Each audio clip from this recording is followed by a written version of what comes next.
Okay, so good morning guys. Today I'll be showing you the daily activities in this game one by one, and we'll try to explore the purpose of each activity for our character progression. So first guys, we have the daily requests. Here you can see that we have a total of 5 quests per day, and these quests come in different levels which you can identify by their color. The higher the level, the better the reward. So ideally you want to prioritize the higher tier quests like the blue or green ones, and if you don't see any good options, you can simply refresh to roll for better quests.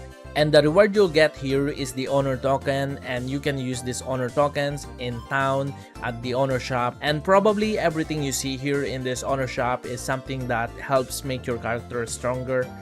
Okay, so guys, next, after finishing your daily request, the next thing you might check is the daily shop. So here in the shop, if you click this purchase all, these are the time limited items that you can buy using gold, and this shop resets every day. Now to be honest guys, I don't fully know yet which items are the best to buy here, especially in the early days, but one thing I'm sure about is that it's probably not smart to buy everything every day, especially on day one, because if you do that, I think you won't be able to save your gold, and I personally think gold is more important on early game for buying skill books from the skill shop.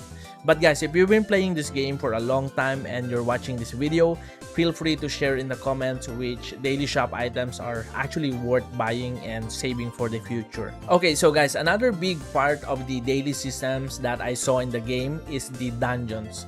So every day you will have a time limited dungeon runs, and some dungeons are actually weekly limited, and you can easily tell which is which by checking the daily or weekly icon on the dungeon itself.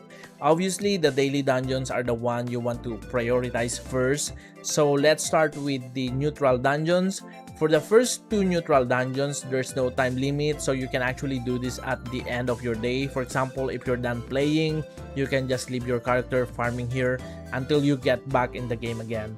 Now for this special dungeon, these usually have time limits and give specific crafting materials or tokens. For example, in the Elven Mine, which is a daily dungeon type, you get this Calderas token, and these tokens are used for crafting some special item. And guys, it's not just the Elven Mine, but if you check other daily dungeons, you will also notice that they reward Calderas tokens as well. And I noticed that the dungeons that give different tokens are usually the weekly dungeons. So for example, in Conqueror Rest, you will get Conqueror's token, which you can use this token in the Conqueror's shop in the town. So these are the sample items that you can buy using the Conqueror's token. So back to the dungeon, aside from the dungeon tokens, you will notice that there's also an event system right now. Like when you do these dungeons, you will get this dungeon event rewards that can be used in the event tab to craft special items. So just keep in mind guys, since these are event related, rewards and crafting options may change depending on the current event, but the core idea stays the same. You farm dungeons, you collect tokens, and use them to craft or buy useful items. Okay, so guys, next, after the dungeon runs, another daily system that I noticed here is the guild system. So first is guild donation, and if you're F2P, you will most likely be donating using gold only, which is totally fine. And after donation, next is the cooperation tab. So here you will find guild quests that you can complete, and by doing this you will earn rewards and most importantly guild tokens, which again you can use in the guild shop in the town. So I think we're starting to see the pattern of the game here, like you do certain activities and you get rewarded with tokens or materials, then you use those to craft items or buy upgrades, and that makes your character stronger, which then helps you farm better. And that's basically the cycle I'm seeing in this game right now. Another daily activity you can do in this game, especially if you're actively playing, is the Abyssal Sanctuary. And here you can see that there are different bosses that respawn at a specific time, so you can come back regularly here to farm these bosses. And for example, right now this boss is respawning in just a few seconds, so let me jump in and show you guys what the gameplay looks like.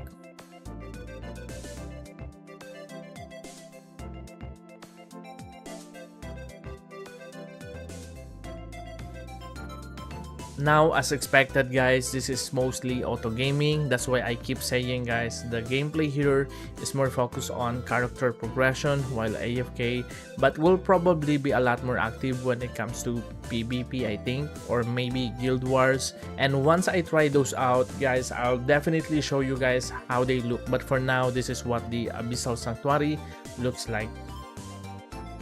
Okay, so guys, the last time limited system I noticed in the game is the Tower of Demons.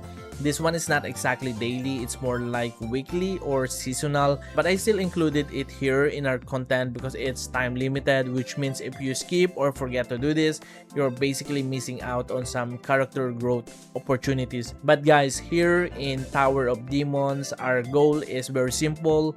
We are just going to clear as many floors as we can, and each floor give us rewards. So guys, these are all the time limited systems that I noticed in the game. And guys, because these are the daily lock system, this basically means that this is the minimum gameplay loop you will be doing every day.